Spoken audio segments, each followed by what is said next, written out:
La fête du travail me donne l'occasion de rappeler que l'idée d'une exploitation ouvrière, qui est apparue tout au long du XIXe siècle, a été longtemps dénoncée, repose peut-être essentiellement sur une diminution, voire d'une suppression de l'écart abyssal qui a existé pendant des millénaires entre les hommes, entre les groupes humains. Comment se fait-il que, lorsque ces écarts étaient monstrueux, ils n'étaient guère dénoncés, et lorsqu'ils se sont réduits, l'idée d'injustice s'est imposée?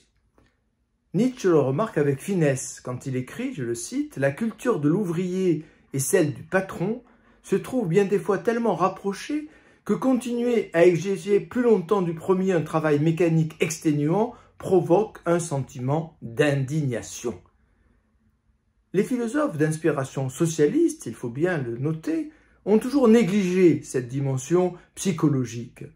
Le plus bel exemple en est Karl Marx. Précisément parce qu'il est matérialiste, Marx analyse avec brio les conditions matérielles du travail et les rapports matériels entre les hommes, entre les classes sociales. Mais il néglige totalement la dimension que les philosophes appellent la représentation.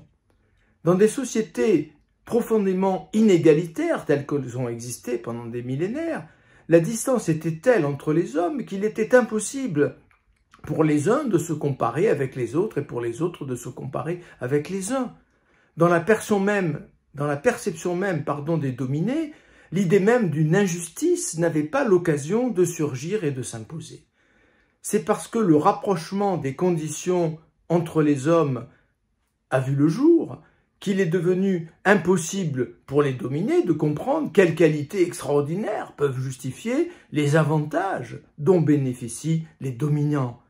C'est bien ce sentiment de proximité, cette impression de non-différence qui suscite le sentiment d'injustice, matrice de toutes les révoltes.